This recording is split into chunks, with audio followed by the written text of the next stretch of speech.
guys? We're back for another exciting episode of the Hashtag Wednesday Match Play, and I am pumped for tonight's guest because we got a little bit of a legend with us tonight. This guy's played on tour. He's got a golf academy in Southwest Florida. It just happens to be at Tiburón, so that's a little bit of a segue into how I met this guy and how I got him to come on the show. But tonight we got Bobby Clampett with us, and that's a household name. And when I first knew that I was coming to Tiburón and I learned more about Impact Zone and all that they do, I knew the name right away, and I knew the history that this guy has. But he does more than just play golf, teach golf. He's got a wine thing going on. We're going to talk about all that and more, and I could spend all day talking about him, but I'd like to welcome Bobby Clampett to the Hashtag Wednesday Match Play. Bobby, welcome to the show. Good to be with you, Ricky. This is fun. So let's just start at the top, Impact Zone Golf. Tell us a little bit more about it, what it is, what you guys are doing, and just kind of what your role is with that golf school. Wow. Well, that's a book in itself, isn't it? Well, let's see, where do we begin? I'm reminded of my old coach, Carl Tucker, who once said, I feel like a mosquito in a nudist colony. I don't know where to begin.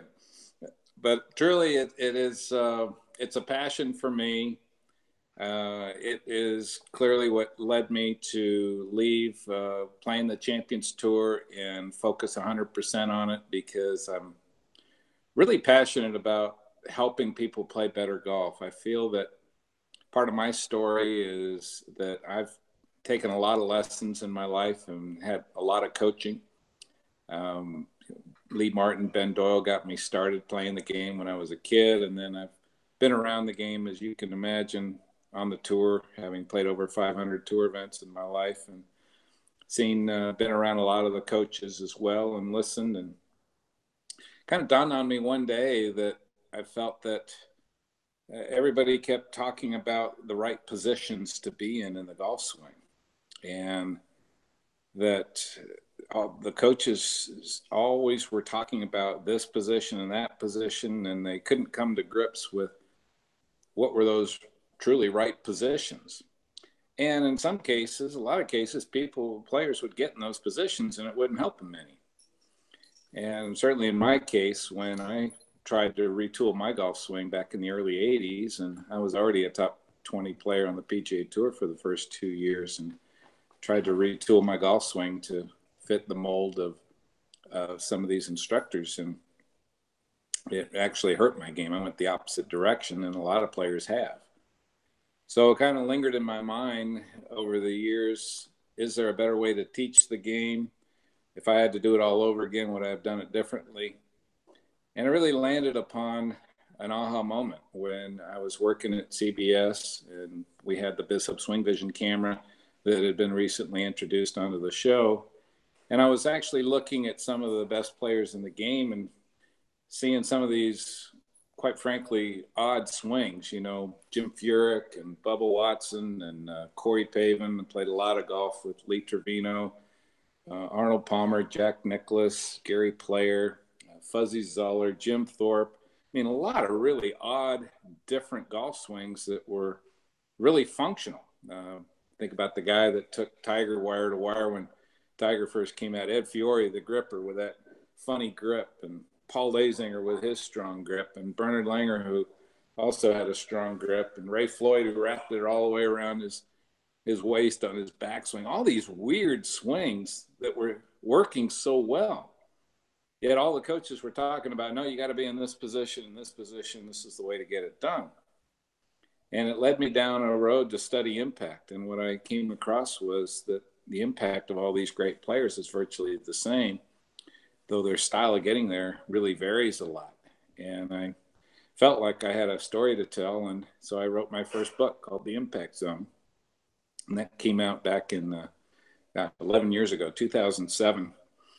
And I had no idea that it would created such a stir, but it really kind of hit a mark with a lot of teachers and players and those that sided with me that said, you know, we really do need to focus more on impact, and style really doesn't matter like we think it does. And it started this whole thing that we call impact-based teaching, and here we are. Now I'm retired from competitive golf. I'm 58 years old and loving teaching and helping coaches coach better, and love being in Naples. That's awesome. We're not in Naples right now, but that's okay because it's about Yeah. 110 degrees, 100% humidity in Naples right now. So it's a good time to get out of town for the summer. Now, you talk about coaches, and I've had a lot of coaches on this show over the years. This is season 3 of the show. Just a couple of weeks ago, I had a coach on the show that had a couple of stories about you, Chuck Evans. How do you know Chuck Evans, and what's your relationship with him like? Wow. Well, Chuck's a great guy, and of course, Chuck comes out of the golfing machine mold like I do. And Chuck and I, back years ago, when uh, the golfing machine, when Homer Kelly had died, and then Sally Kelly, his widow, was trying to keep it going, and Chuck spent a lot of time with Sally, and then well, I didn't even know her at the time, but then my wife was kind of involved in this too, in ways that to purchase the golfing machine, and Chuck was involved in all that, and I got involved in it, and uh, we were actually looking at taking the golfing machine and moving it a new direction. And that's when I spent a lot of time with Chuck and during those formative years. But always admired Chuck for his passion for teaching, his passion for getting better as a teacher, and he's just a great student of the game. Well, he's back to Florida, I guess, not a new Floridian, but he went to Arizona and now he's back in Florida. So he just moved to Florida just a few weeks ago. So he was posting pictures on his Facebook page of him basically driving in a car packed full of everything he owns. So he's back in Florida. Now I'm drinking a glass of scotch right now, but typically I got a glass of Cabernet in my hands. Tell me a little bit more about Clampett Cellars wine. Well, it's funny you should say that because I just landed in my home here in California to celebrate being home. I haven't been home much. Uh, when you come to California, it's for me, this is where I grew up, Carmel, and this is wine country out here. And I'll tell you, it is a passion for me to have gotten started in the wine business. It's really more of a hobby, Ricky, than anything else. But I'm looking to expand it. I got a lot of friends in the business looking at all the best wines, and we have a nice collection. We have 8 wines in our collection now. We keep our cellar there at our headquarter indoor studio in Naples, and I keep a stock out here in California. And it's really fun. It's a great time to get together with friends, and a lot of our customers have really gotten to enjoy the wine, and some of the local clubs are carrying it now. So it's really fun. Now, I have 2 things. I've not had all 8 of those wines, so I need to fix that. And I've not been in your headquarters. Can you believe that? I've been here for almost 2 years, and I haven't been in the headquarters. Let's That's fix ridiculous. that. My goodness. Well, that's why we don't see each other that much, because I'm there all the I time. know, and I'm at Tiburón all the time, so I guess that makes sense why I only see you every now and then. Now, I have been spending a lot of time with Bernard Sheridan, who's one of your instructors. The dude just gets it. He and I hit it off. We've been friends online for a long time, even before I even knew about Naples. And I was excited that I didn't realize for the longest time that he was where I was coming because I had never been to Naples when I took this job. And he and I have been doing a lot of stuff together. We've spent a lot of time on and off the golf course. And just for what it's worth, as a teacher, he's a rock star. So know that. But tell me a little bit more about Bernard and how long he's been with your staff and the other folks on your staff. You've got a rock star team down here in Naples. Well, thank you, Ricky. You know, years ago, after the impact zone got written, I got a lot of emails and calls from coaches literally around the world. And the common message was, Bobby, you've stumbled across something. You need to train us to be your coaches. And so I decided to, and this is even before I joined the Champions Tour, I decided to create a curriculum where instructors could get trained under impact-based instruction and start to understand how to improve people's games by improving their impact, and what are the variables, and isolating those variables. And these are things that can be measured. So we actually started a training program, and Bernie was one of those who came to one of those early training sessions. And he once said to me, he says, Bobby, he says, I've always felt like this was the truth of teaching golf and not teaching through styles and positions and connecting the dots. And so Bernie went through the training, and then when he heard that I was going to retire from the Champions Tour and settle in Naples, he said, you know what? He says, I want to move my family down there. I want to teach for you. And so he did just that. He moved on down here, and we hit it off right away. Bernie's just been one of those, salt of the earth kind of people. Been through a lot in the last couple of years, especially with his health and everything. But he is a guy who truly gets it. He understands what it is we're about, and he wakes up every day, can't wait to go to work, and can't wait to help people play better golf. Well, that's awesome. And the content that he creates, I mean, he has a podcast and he's just publishing a ton of content, both written and video. And, I'll text him in the middle of a round and something will be going wrong and he'll give me a drill to do, or he'll walk over and come into my office and be like, hey, I know that you were struggling with this yesterday, so try this drill. And like, he just gets it. And he knows where I'm coming from. And not long ago we were on the range and he said, did you ever play baseball? And I said, yeah. And I was struggling with something he was trying to explain to me. And it was all about weight transfer. And he's like, well, remember whenever you would throw a ball, what would you do? And I made that motion, and then it clicked exactly for an hour he's been trying to tell me to do something, and I can't figure it out until he says that. And now, boom, there it is. And just the way he teaches and the way he humanizes the golf swing is it's fantastic. So kudos to him and your entire team. And everybody's so nice, too. Like, you see him around the clubhouse, and they say hello, and they know your name, they know what's going on. And just that says a lot about the staff that you have down here in Naples. Thank you, Ricky. It's a team that is truly passionate about helping others play better golf, and we have a great situation. We love being with you guys at Tiburón. We have a great situation in our indoor studio, and it's a unique situation. There's really no teaching organization like us. We're very unique, and it's fun to start something that my wife and I basically have put together, and to just watch this team naturally form. Tom O'Brien's been there for many, many years, and I didn't necessarily have an inclination to bring Tom onto the team, and then I got a phone call from my good friend Bernhard Langer, who said, Bobby, I've got to tell you, I know this Tom O'Brien who's teaching over at Tiburón, and he's a very good instructor. I think he would make a good teacher for you on your team.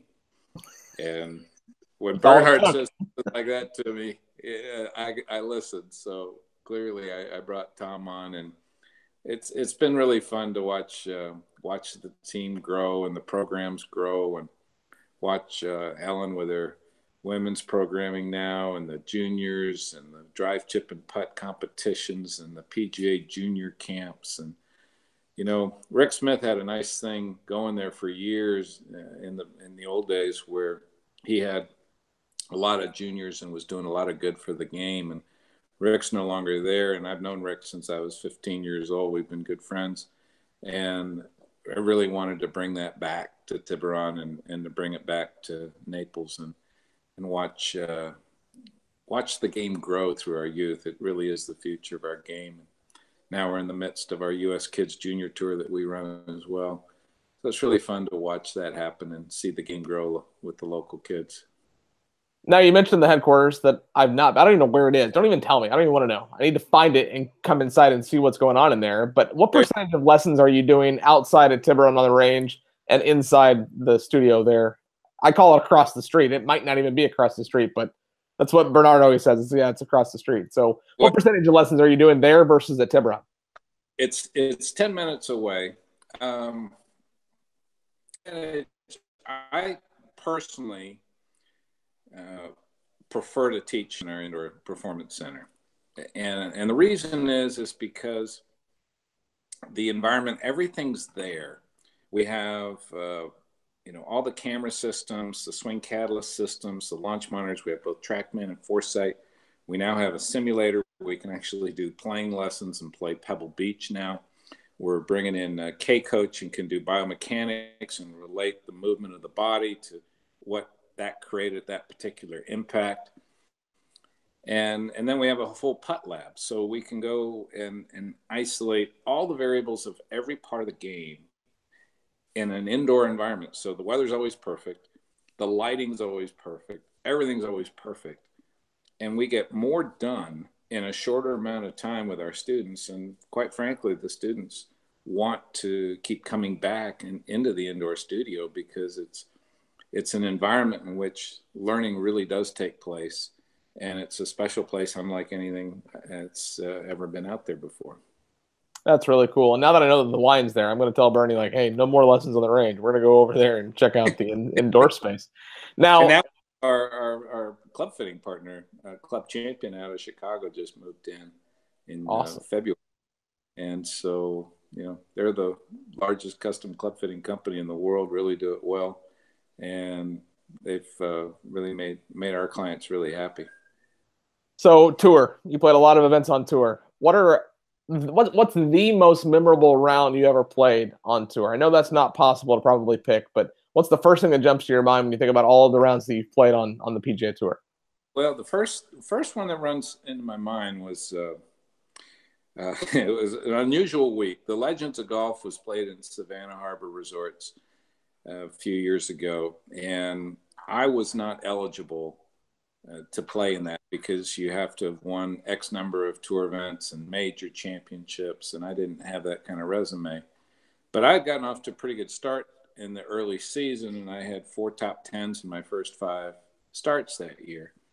And so they have this alternate list that's based on performance of the players of that year. And I found myself getting into the tournament based on an alternate situation when Tom Watson withdrew and Andy North was left without a partner. And he was asked if he wanted me to be his partner. And fortunately, he said yes. But the irony was I was already slated under contract to work for CBS to cover the tournament. And so I called my producer and Lance Barrow, and I said, I've got this situation. And he says, no problem. He says, we'll find somebody else to cover for you in the tower. You should go play. And so I went and played. And the second round, which was on a Saturday, and it was the first day of coverage of CBS. And Andy and I were paired with the team of Tom Lehman and Bernhard Langer, 2 very good friends. And Bernhard and I just had one of these days where everything was going our way. I think through 17 holes, I had 9 birdies, and I think Bernhard had 8 birdies. And everything was going right. And I got to 18, and the cameras were rolling, and Andy and I are right there near the lead. And I've got 191 yards, and I'm kind of between a 5-iron and a 4 hybrid. And I decided to hit a high cut 4 hybrid, and I hit this shot and caught a little too solid, but it was right at the flag, and I heard it hit the flag, and we couldn't see anything. And there was some kind of weird sounds of oohs and ahs. And we got up there, and sure enough, the ball went in the hole for 2. And it ended my round with 9 birdies and an eagle. That's pretty good. Yeah. And it's just one of those days that was a magical day. And I think Andy and I ended up finishing. I know we ended up in the top 5, but I can't remember where we were. That's pretty cool. No, that's a memory. I mean, oh yeah, no big deal. I'm just playing with Bernhard Langer and Tom Lehman in my group and Andy North, and that's pretty good. Yeah. Now, talk a little bit about the Impact Zone Signature School. I know that you do those quite often here at Tiburón. What's that about, and how do people learn more about that? And just kind of an overview of what that's all about. Well, Ricky, that's actually our best entry point for people to find out about us and get started with who we are and what we do. It's a 2-day immersion class where they learn, as most of my students say to me, they learn more in 2 days than they've learned in 50 years of playing golf. And they really do learn a lot about what is proper impact and how to achieve it. And it's a time when I do some clinics, they get assessed with their golf swing, and we really do start to peel the onion of their game and give them a vision for what's possible and how to accomplish better ball striking. And it even goes back into the short game as well. So it's a 2-day program. We have 2 different choices that students can make. There's a standard school that goes from 9 in the morning until 2 in the afternoon, ends at lunch each day. And then there's a VIP portion that extends after lunch, and we do an hour of putting and an hour of bunker play on day 1, and then we do 2 hours on the course on day 2. applying all these impact-based principles to their games. So it's a great way it's fun. We keep it light, but they learn a ton, and we just have more fun. It's been a really, really successful program. We get a high number of referrals of students that have gone through it and invite their friends to it. And it's done really well. We've had a really good year this year at Tiburón with our signature school program. That's really cool, and I like the word entry point. Like, that's something that I think that people that don't play a lot of golf, or that have never played golf, or that play and aren't good but want to get better, I think that feels softer than golf lessons. And I got to go to the range and take a lesson. And granted, that's part of what it is. But I've seen these groups at Tiburón, whether it's in the rotunda or at the pub or at the back of the range, and everybody seems to be very lighthearted and talking and enjoying the experience. So I think the words entry point does definitely fit what you're creating with those signature schools. Yeah, and what they find out is that golf is not an enigma or a mystery that they really thought. Most of the students come rather confused. Most of them have taken quite a number of lessons in their past, and they haven't gotten any better, or they've gotten worse in recent times, and they just don't know where to turn. And the sad thing is, it's a common theme among many people who play the game, and one of the leading causes of why so many people do quit the game. So we're here to offer hope that golf is not a mystery. It's not an enigma. Everything can be explained. The ball goes exactly where you hit it every time, and it's the conditions you created impact that send it there. And there's no mystery to it. You just have to figure it out and understand it. And when you do, the fun of the game returns, and you're not fearful of hitting bad shots anymore because you know how to fix it. And that really is the empowerment that we see with our students when they leave. They're empowered to play better, and they understand the game better. Now, you have a lot of partners listed on your website: Golf Channel Academy, Tommy Bahama, First Tee, which we do a lot of work with here at Tiburón. Talk about those partners, what your relationship is like with those, and are you looking to add more partners in the near future? Well, it's a great question, Rick. We do have some great partners. Tommy's been a great partner. All of our instructors wear Tommy's clothes. We got CEP compression wear sock wear that we partner with. We have Club Glove is our official luggage company and bag company. We have Kaiser University in West Palm Beach is our university that we're licensed with, and they have 7 trained impact-based instructors teaching 200 kids a year in impact-based instruction. The PGA is a partner, and the LPGA is a partner. They both approved our program for continuing ed. US Kids is a partner.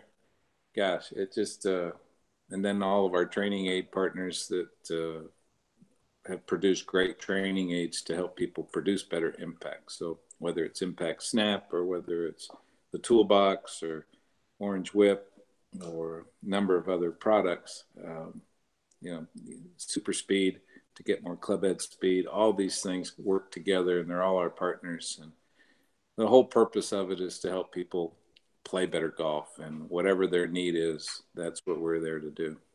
Now, there might not be many partners left because you just named a ton of great partners. And you mentioned Orange Whip. I love the Orange Whip. He's been on this show. He was on my show before it was the Wednesday match play. It was the Friday foursome. He's been on the Wednesday match play. He is a good friend of mine. And then you mentioned the toolkit, the toolbox. Now, that used to be called the Swinky. And I have the original Swinky that's the exact same thing, right? But yours look cooler because yours are all logoed and branded. Mine's pink. I mean, it doesn't. I mean, granted, I'm wearing a pink shirt right now, so I guess that makes sense that I have a pink. I'm going to call it a Swinky, though. So we're just going to have to agree to disagree on that. Now, where can folks learn more about Impact Zone? I mean, obviously the website, but you guys are active on social media. Just give us an overview of everywhere someone that's watching at home can learn about the impact-based teaching and all that you're doing with Impact Zone. Well, the biggest place to start is to go online and purchase our DVDs. It's now up to 11 volumes. And that really gets people the education of what is proper impact and how to accomplish it. And when people start to understand through the DVD program that really gives them an advantage when they come to take lessons, because now the instructor spends time training them as opposed to having to educate them. And we find that students who've been able to do that accelerate at a much faster rate. So the actual DVD program is the number one thing to find out more about impact-based instruction. And there's no replacement for coming and getting one-on-one work. We have all of our instructors are trained to do what we call impact assessments.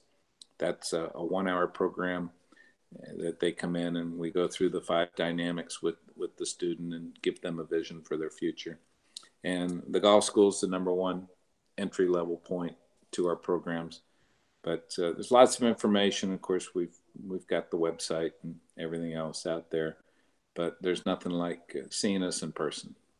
I'll make sure to include all of those links in the description below, so folks that are watching at home can learn more. So that's really cool. And you guys are very active on social media, Instagram and Facebook, and you name it. So it's you guys definitely get it when it comes to connecting with those millennials. And what's interesting is that when I see those schools that you're doing, it's not just older folks that are just trying to reintroduce themselves to the game. It's everywhere from the kids all the way up to the grandpas, and it's a good mix. And that's cool that the training can appeal to all of those levels of the game. So that's just something that I've noticed just in seeing those folks here at Tiburón on the range and in the pub. I think you guys eat lunch as much as you take lessons. Oh, you guys are in the pub quite a bit. So we enjoy the pub, yeah. Absolutely. Yes, that's a good place to hang out, and the food there is pretty incredible. The nachos might be the best value in Naples. I mean, that plate is like the size of my head, so that is a gigantic plate of nachos for like $12. But now, I have really enjoyed learning more about Impact Zone. I knew a lot of the stuff, but I've learned a ton tonight, and it's really cool to be able to have connected with you at Tiburón and then to get you onto the show and just to learn more about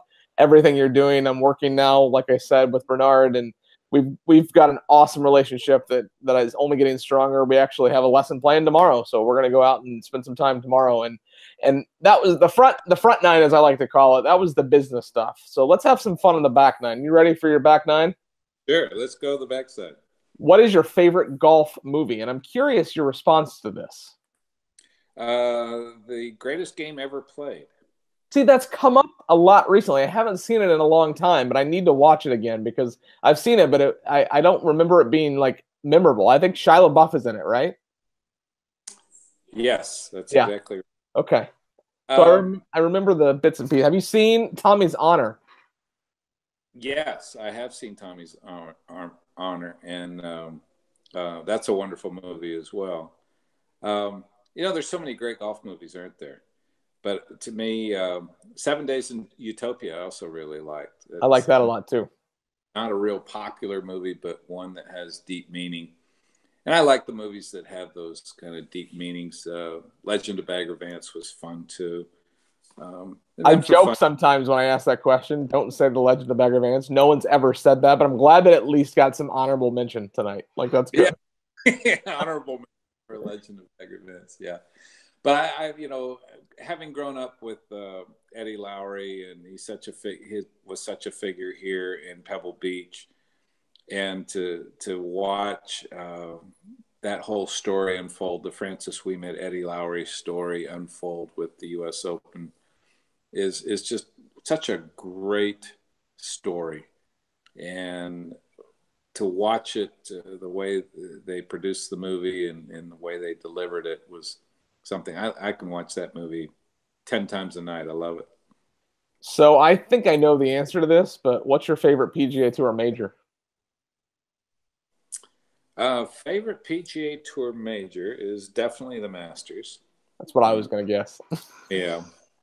Wouldn't even be a close second, to be honest with you. Just watching, having had the privilege of playing in 3 of them and having broadcast the last 27 straight Masters and watching the event year after year, it's really a special event.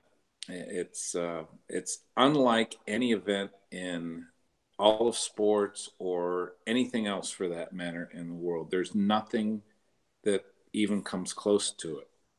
And it's hard to describe until you've been there and seen it develop before your eyes.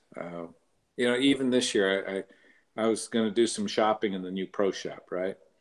So I get there on Tuesday afternoon, and I had this brief little window for lunch, about an hour, and I got to get my shopping in this hour time frame. And I look at the line, and it is way out the door, clear out over to the driving range. I'm thinking, oh my God, forget this. So just for the fun of it, I went up and asked the guard. I said, how long is this line to get in here? And she said, it's about 10 minutes. I went, what? 10 minutes? This thing is like 500 yards long. What do you mean 10 minutes? It'd take people 10 minutes to walk in from the back of that line. She says, no, it's really about 10 minutes. And I'd heard about how many thousands of people can be in there, and the shelves are completely stocked all the time. They never run out of anything. And I thought, all right, I'm going to see if she's right. It was 11 minutes. That's crazy. And I went in there and I got all my shopping done. And Ricky, there was like 20 cash register lines, and each line had 5 people helping people out. It went so fast. It was unlike anything I'd ever seen. So efficient. And I walked out of there with, my typical $1,000 worth of goods, like everybody else did, and went, that was just an incredible experience. And by the way, they have undoubtedly the best coffee cups in the world. I practically emptied the shelves this year on coffee cups, because 2 years ago, I bought my first coffee cup in the pro shop, and it's my favorite cup. I drink coffee in it every morning. I put it in the dishwasher, and Ricky, 2 years later, it looks brand new. It hasn't faded one bit. That's awesome. It's impossible. They're $15 coffee cups, and I just go out and buy like 30 of them, hand them out to my buddies. Oh, that is awesome. I quit coffee last year, so I had to put water in it. But I've not been to the Masters yet. But the way you explained about having to be there and to see it and to feel it, St. Andrews was like that for me. Like, I've not really talked about it. I haven't blogged about it. I mean, a few people know, a little bit more deeper than just that I went and that I played the course. But it was that. I don't know. I'm sure you've been there and you've had that same experience. But, it doesn't, you can't explain it. Words can't express what it feels like. And I have to assume Augusta is like that too. Well, Augusta is very different. I've been to St. Andrews, played St. Andrews, a remarkable place. And you're right there in the start of the game when you're at St. Andrews, which is unlike any feeling you're going to get anywhere else. And you tee off that first tee at St. Andrews, and the town is literally wrapped around the first tee. And people are, looking out from every window. It really is an unusual and amazing experience. But to me, the Masters is just on a totally different level. I can't explain it. It's guess I need to go to Augusta. You twist my arm. Oh, darn, I got to go. Gotta go. So there are a lot of them to choose from, but what is your favorite beach in Southwest Florida? Wow. Favorite beach in Southwest Florida? Are there any hidden gems that I haven't found? Because I kind of go to the same ones. I would probably say we're dog lovers, and I'd probably say Dog Beach. Dog Beach rocks. We have a dog too. Like, Dog Beach rocks. Oh my gosh! And it's like I was there a couple weeks ago and ran into a lady with her dog and asked her where she was from. She said, I live over in West Palm Beach, and I said, you live in West Palm Beach and you're over here? She said, oh yeah, I come over here, drive all the way over here all the time just to let my dog out and run.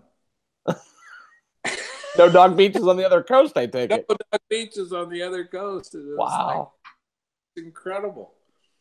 It is a nice beach. I mean, it kind of wraps back around there. There's some, like, I wouldn't call them hiking necessarily, but there's some trails and stuff in the back, right? And it's free parking. That's the best part, is you don't have to pay to park over there. See the cut on my hand? Uh-huh. So I've been doing something a little bit unusual lately. I actually just bought a boat. No kidding. And I had my lift. I used to have a couple jet skis, and I don't have them anymore. And so I had to restructure my lift to fit this new tri-tune pontoon.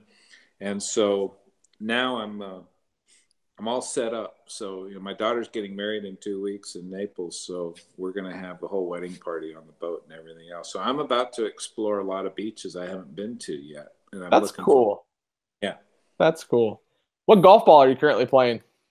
Kind of torn. I'm still using my quota of my Titleist Pro V1X Pluses. They were 2013 Pro V1X Pluses that I play so little I haven't used them up yet. And so that's a little higher launch, a little lower spinning ball, which I like and suits me well. And I'm a little torn.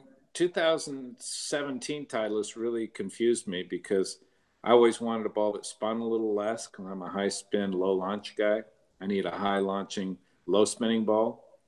And Titleist switched the X and the V's this year. So for the first time, the V is actually spinning less, launching lower and spinning less than the X ball. So I haven't played enough to work into the new stuff yet. So I'm still living in the past. You know me, Ricky. Hey, that's okay. Hey, if it works, if it ain't broke, why fix it? So I like my steak medium rare. I'm very picky when it comes to steak. You're drinking a red wine right there. I have to assume you're a steak eater. What is your favorite cut of steak, and how do you like it prepared? Well, my wife bought me 2 years ago the greatest birthday gift I've ever gotten, and that was a green egg. So I cook a lot on the green egg. And so for me, I love getting a nice tenderloin, prime tenderloin, cut the fat off, or most of the fat off of it, cut it into nice, about inch thick steaks, and I cook it at very high temps. I cook it almost 800 degrees at the onset to really get that crispiness on the outer edge. And then I cool it down, cook the middle out to medium rare. When I get that crispy edge like that in the medium rare in the middle where it's super tender and sweet, nothing like it. Like, I've never had a grill, and you might have just sold me a green egg. Like, just that experience there, like, I want that steak. That sounds fantastic. Yeah. Now, there are a lot of beaches. There's a lot of restaurants in Naples, too. Where do you like to go? Wow. Sea Level is probably my favorite restaurant. Go there a ton. My good friend Tony owns that. It's right there in Bonita Beach, not too far from where I live. Bay House is one of my favorites in our area. Don't go downtown Fifth Street very often. Go to Tommy's down there on some occasions, Campanello's.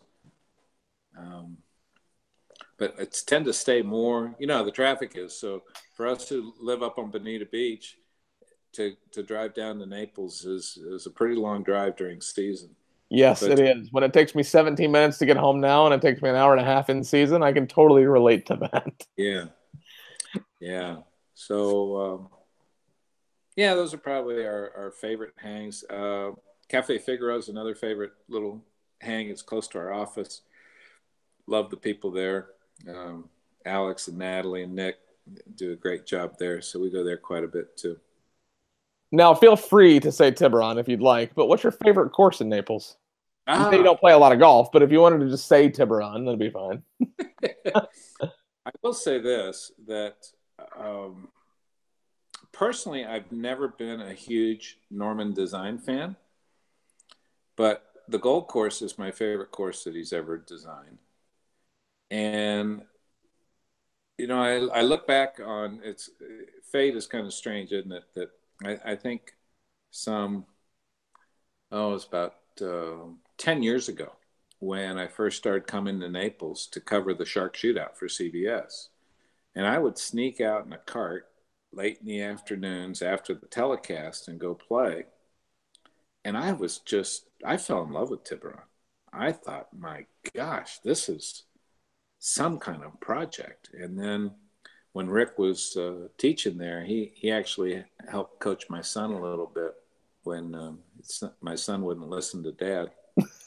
Rick Rick took over and took the realm and really helped me out. And so I would bring my son down to see Rick at Tiburón and hang out there, stay at the Ritz. And just those times where I grew very attached to Tiburón from way back when. And so now to actually own the golf academy there is pretty cool. And to be able to slip out and give playing lessons on the gold course and the black course. And in our golf schools, we slip out on the golf course on late Sunday afternoons. And it's, the golf course now, having gone through its renovation, is terrific. The gold course, especially right now, is just spectacular. And to me, playing, Jeff has done an amazing job. Jeff Cathy, our superintendent, putting things together, and to go out there day after day and see the consistency of the condition of the golf course. The greens are going to be rolling 12. They're going to be good. And every day is a great day out there. Yes. And I think, amen to that. I think the black course is going to be that next season too. It took this season to kind of grow in, and now it's getting really healthy.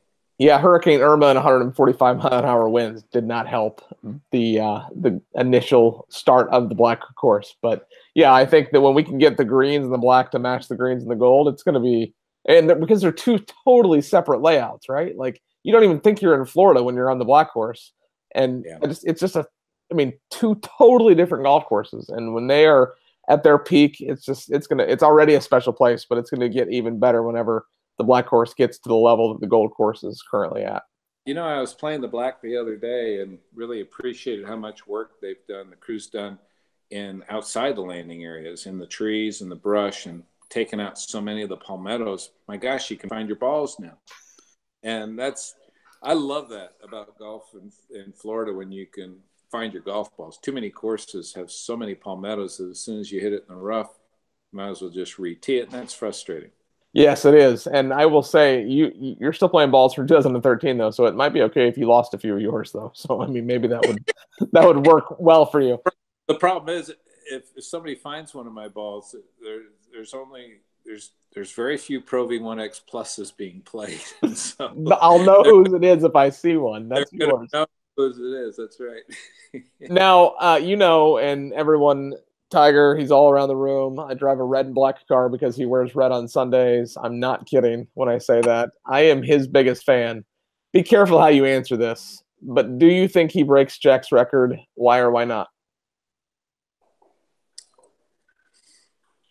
So that's a great question.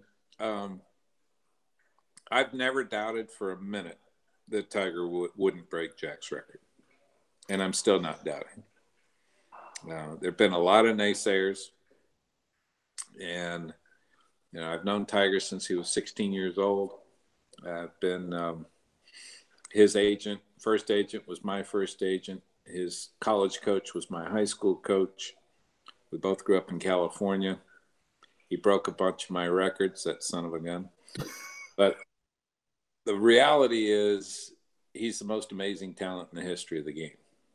And if he can stay healthy and have his mind where we know it can be, it's ridiculous. He's been able to play at a level that nobody in the history of the game has ever been. And it's to watch him as that kind of talent. Those of us who appreciate that kind of talent and appreciate his ability to hit certain shots that nobody else can hit, you marvel at it, and it's enjoyable to watch. And to have watched him come back so quickly, wasn't it amazing this year when he wasn't even ranked in the top 1,000 in the world. Now he's in the top 100, and shows up at Valspar, and if it wasn't for Paul Casey, he would have won.